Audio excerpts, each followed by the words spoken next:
बदनावर विधायक भंवर सिंह शेखावत ने पत्रकार वार्ता में प्रदेश सरकार को किया कटघरे में खड़ा और पत्रकार से चर्चा में कहा कि झील, सुजलान, बंदर सहित कई उद्योगों में स्थानीय लोगों को रोजगार नहीं देने का मामला विधानसभा में उठाया जाएगा। स्थानीय लोगों को रोजगार नहीं दिया गया तो उद्योग चलाने में होगी परेशानी।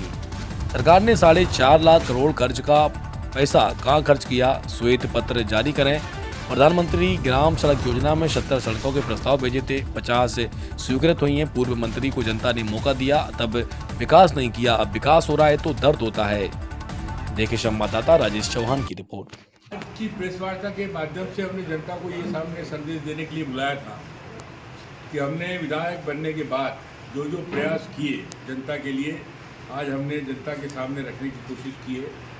हमने 70 सड़कों का सर्वे कराया था आदिवासी क्षेत्र में, बाकी जगह 70 सड़कों का सर्वे करने के बाद जो डिमांड हुई, और आज हमने खुशी है ये बताते हुए कि बदनावर की जनता को सर्वाधिक 50 सड़कों की स्वीकृति मिली है। 50 सड़कों का निर्माण होने के बाद में बदनावर की 80% सड़क की समस्या हम सुलझा लेंगे, ऐसा हमने प्रयास करके आज जनता को बताया कि ये स्वीकृत हो गया है।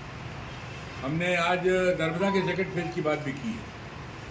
नर्मदा के अंदर जो सादरपुर पट्टी के गांव बचे हैं 34, उनको भी हमने ये जो मांडव की सेकंड फेज योजना है इसके अंदर जुड़वाने का काम किया है।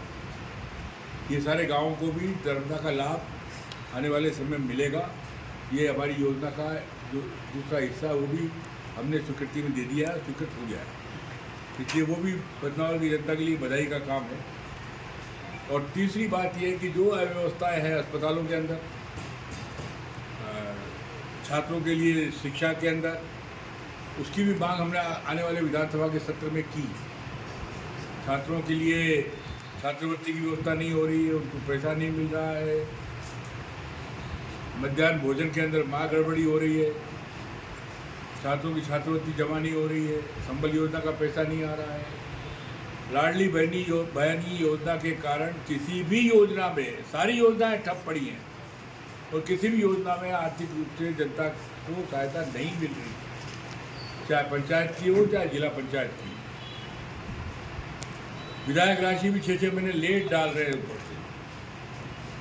कलेक्टर साहब से हमने जब निवेदन किया कि राशियाँ सरकार जितनी राशि का अलॉटमेंट है उसका 10% रिलीज कर रही है, और 1% जो हमने विधानसभा में उठाया है कि सरकार श्वेत पत्र जारी करके ये बताए कि 3.5 लाख 35,000 करोड़ का जो कर्जा था जब कांग्रेस की सरकार गई और भारतीय जनता पार्टी की सरकार आई, तो पिछले 20 साल के अंदर लगातार सरकार में रह करके 4.5 लाख करोड़ के कर्जे का काम जनता के माथे कर दिया आपने।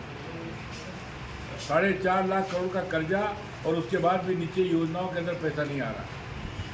ये पैसा जा कहाँ रहा है? हमने ये भी पूछा है कि आपने जितनी आज तक विदेश यात्राएं की है माननीय मुख्यमंत्री जी ने, चाहे इनने करी है, इनके पहले वाले मुख्यमंत्री जी ने की, उससे प्रदेश की जनता को कितना लाभ मिला, कितने उद्योग लगे और कितने रोजगार मिले। स्थानीय उद्योगों के लिए भी हमने कहा है, प्रश्न उठाया विधानसभा में कि स्थानीय उद्योगों में स्थानीय लोगों को रोजगार मिलना चाहिए, लेकिन हमारे उद्योगों में हम देख रहे हैं कि हमारे स्थानीय लोगों को रोजगार नहीं मिल रहा, जबकि सरकार का इसमें संकल्प है कि जो उद्योग जहाँ लगेगा वहाँ पे 70% स्थानीय लोगों को रोजगार मिलना चाहिए। लेकिन यहाँ जो वांडर सीमेंट है, चाहे सुजलॉन है, चाहे सोयाबीन है, चाहे झील है, ये जितने प्रोजेक्ट है इसमें स्थानीय लोगों को नहीं रखा जा रहा है, ऐसा हमारी जानकारी में आया है। और ये हमने प्रश्न सरकार से पूछा है कि स्थानीय लोगों को आपको इसमें रोजगार देना पड़ेगा, अन्यथा जनता सड़कों पर निकलेगी। ये सारी बातें थी।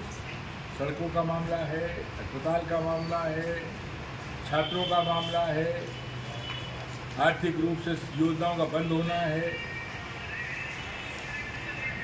वृद्धा पेंशन नहीं मिल रही,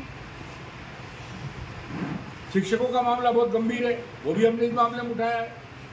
शिक्षक है नहीं, पिछले 15 साल 20 साल में आपने कोई शिक्षक भर्ती नहीं किए। अतिथि शिक्षक, अब अतिथि शिक्षकों की जान पे आ गई है, आप उनको 6-6 महीने से तनख्वाह नहीं दे रहे, उनसे पढ़ाई का काम ले रहे हो, और जिसकी तनख्वाह 12,000, 8,000, 4,000, 9,000, 7,000 इस ढंग से उनको तनख्वाहें दे रहे हो। और एंड्रॉयड को खरीदने के लिए आप मजबूर कर रहे हो कि आपको अगर आपको अटेंडेंस देना है तो डिजिटल देना पड़ेगी। अब डिजिटल अटेंडेंस अतिथि शिक्षक कहाँ से देगा? 1.5 लाख का मोबाइल खरीदे, तनख्वाह देते हो 10,000, वो भी 6 महीने नहीं दे रहे। तो ये सारी विसंगतियों को लेकर हमने विधानसभा में मामले उठाए हैं और इसकी जानकारी के लिए ही आज हमने प्रेस कॉन्फ्रेंस बुलाई थी। पूर्व विधायक ने सोशल मीडिया प्लेटफॉर्म पर डाला है कि ये जो सड़कें हैं अभी स्वीकृत नहीं हुए, सिर्फ सर्वे हुआ है, क्या कहेंगे? पूर्व विधायक जी को थोड़ा सा संजीदा रहना चाहिए।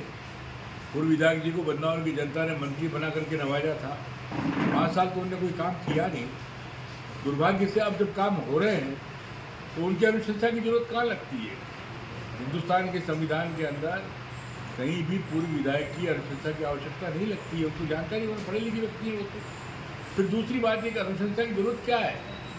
ये जो योजनाएं हैं सरकार की, जिसमें पैसा स्वीकृत होकर आ रहा है और सड़कें बन रही है, ये जनता के पैसे की है।